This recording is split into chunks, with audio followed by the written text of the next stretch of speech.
Yeah, I think the answer to that is we're unprepared and we're still vulnerable to the same problem. But the good news is, based on the lessons learned, we're building something. For instance, we're trying to address the surveillance by building a collaborative intelligence and a mechanism to share pathogens so that can be used for research and development. And for countries who have potential, they're moving into production of the tools to address the equity problems. And there is a pandemic fund now created. The World Bank is running it, and WHO is part of the secretariat. And there are many other initiatives that have started. This is really important. But the key is, how can we have a binding pandemic agreement that member states would respect? So if anything happens, first of all, the best is to prevent it, and that's why we're building capacity. But we need to have a binding agreement in order to prevent or to early detect and respond in a better way. And that's what you're hoping for this year. Exactly. That's what you're hoping to see this year. As we speak, member states are now negotiating. Yes. And I have been following the negotiation, and I'm hopeful that by May 2024 there will be a deal. Yeah, we got to talk about this, guys. Got a lot to show you guys, so I'm not going to do a whole lot of talking. But this is major. Okay, this is some major news that not many people are really speaking about right now, and so I wanted to address it, give you guys the information, and you guys, as always, give me your thoughts and your opinions in the comment section. Like, share, comment, and hit that subscribe button if you are new. And this whole global pandemic treaty thing, whatever, it's pretty scary, especially with some of the things that are surrounding it. And this guy's about to tell you a little bit about that. Check it out. All right, so I'm going to give you 4 things that are factually true, but I am not in any way going to say that they are connected. That's some conspiracy shit. Okay, so fact number 1 is that 2 days ago, Slovakia rejected the WHO pandemic treaty. That's fact number 1. Fact number 2 is that today, the Prime Minister of Slovakia is fighting for his life after being shot multiple times. That's fact number 2. Fact number 3 is that 8 out of the 10... Let me jut in really quickly here. That wasn't today, okay? This video is a little bit older. This video is a couple weeks old, okay? So Slovakia's Prime Minister there was an attempted, go at his life. This was a couple of weeks ago, okay? So this wasn't today.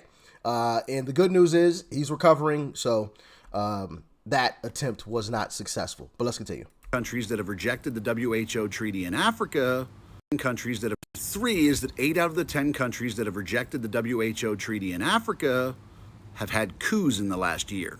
That's fact number 3. And fact number 4 is that in every one of those coups, the person who conducted the coup had previously been trained in the United States. They had attended military training at either Fort Bragg or Fort Benning. Like I said, I'm not saying that these are connected in any way whatsoever. That would be like tinfoil hat conspiracy bullshit. But all 4 of those facts are absolutely true.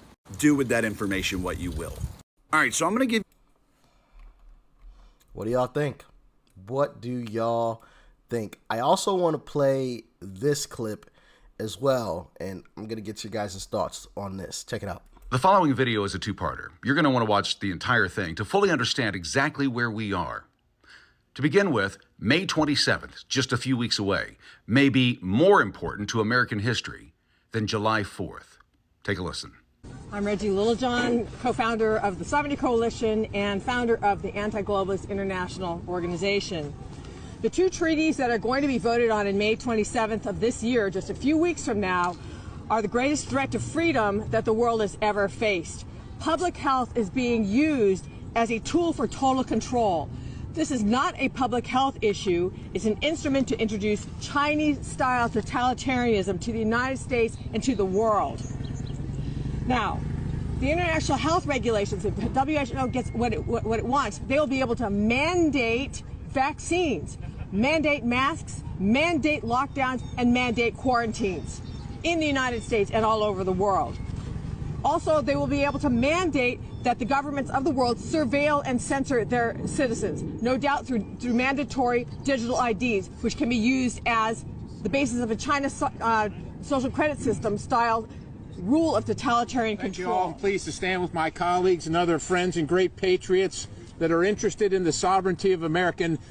And don't be distracted at this moment. Don't you be distracted. Let's not America be distracted by what's happening in this building or what's about to happen in this building behind us. As bad as that is, and it's bad, but as bad as that is, we can do two things at once. We can pay attention to the other things that are happening around the globe and in this country. And as we speak, President Biden is planning to cede the sovereignty of the United States of America to the internationalists and the World Health Organization. The ability to decide between you and your doctor what medicine you take or do not take, whether you wear a mask or not, whether you leave your home and where you go is all potentially being ceded by this president of the United States based on a signature, subverting and disregarding the Constitution of the United States, bypassing the Senate, saying it's not a treaty, doing the exact same thing that President Obama did with the Iran nuclear deal. That was bad then, and it's a precursor. It's a warning of what might happen very, very soon. So we're gathered here today to make sure that you're all aware of what we're all aware of, that we're awake, and that we make sure that President Biden is not allowed to just sign on our behalf, and that the Senate rejects any attempt by the World Health Organization to take away our individual medical freedom, our individual choices, our choices to move about our country, our community, our homes as we please. That is literally what is at stake right now. And then be forced to pay for it without even knowing what the bill is. It is unacceptable. The fact that we even have to have this press conference is breathtaking. But every single day you wake up and you say to yourself, well, what more can it be? I can't believe what just happened. They can't do anything else. Well, ladies and gentlemen, as bad as it is, and as bad as it is in dealing with this government taking away our rights every single day, just imagine how difficult it's going to be to drag our rights back away from some international organization of bureaucrats that aren't even elected, that don't care about America, don't care about our Constitution, and don't care about what we think. Joe Biden is expected to sign this WEF agreement that signs over our sovereignty to this unelected international group. And what do they want to do? Let's cue up that clip, Jay, from the mayor of London. He describes very point blankly now what a 15-minute city actually is. Take a listen. Cities is something that the WEF has created called C40, and it's called C40 cities. I would urge you to certainly look on the internet about it and then go to all of the TikTokers and see what they're really saying. Basically, you won't be able to drive a petrol or diesel car anymore. You'll have to buy electric. If you want food, you will get a calorie-controlled system sent to you by text saying, this is what you can eat today. This is what you can have today. If you violate any of these things, they'll freeze your bank account. That is the next step. These are stages in which they're going to implement this stuff. And this was signed up by the WEF, and the WEF has signed up with our mayor in London as the chair. And he has gone around the world to communicate this C40 to all of the countries in the world. And most of the countries are looking at adopting it. Now, I am going to abolish it. It is a hopeless position. We are going to be in an open prison, or shall we say a COVID, for the rest of our lives. We will not be able to work unless it's in our 15-minute city. It's diabolical. It's not a right. You get it now? May 27th is far more important than July 4th. July 4th guaranteed our freedoms. May 27th does just the opposite. Major situation going on there. Now, the news that I am getting, or that I saw about this entire situation, is that so far it has not been done, and so far it has failed.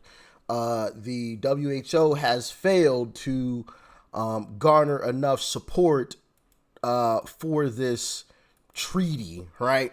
that, you heard him talking about there at the very beginning. And I'm trying to find, I thought I had it pulled up, one of the posts about the treaty failing, because I was going to show you guys, but it's looking like I lost that tab, unfortunately, somehow, some kind of way. Goodness gracious. Of course I would happen to lose that. But like I said, good news is that I'm hearing that it has failed thus far. Now, does that mean that they won't try it again?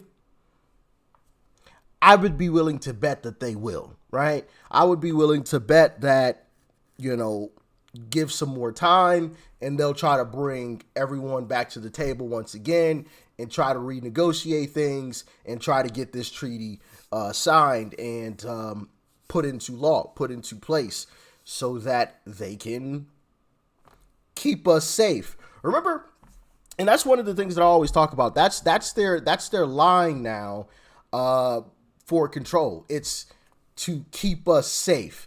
That's the line that they always use when they want to take more rights away from us. It's to keep us safe, right? Oh, we're just going to put these cameras up because we want to keep you safe. Oh, we're going to charge you some carbon tax because we want to keep you safe because we have to save the planet, right? Meanwhile, you got these folks flying around on private jets and riding through the ocean on mega yachts, right? So that absolutely makes no sense at all. Zero sense. Someone like John Kerry famously went in the interview and said, oh, well, it's different for me because, I'm trying, I forgot exactly his wording, but he said something about he's trying to save the planet. So he has to meet with these people. And that was his excuse for flying these private jets and things. It's an absolute joke. And we can't allow them to go through with that. That's absolutely BS. It's absolutely bogus. But like I said, I wanted to present the information to you guys and get your thoughts, your opinions on all of this. Share it.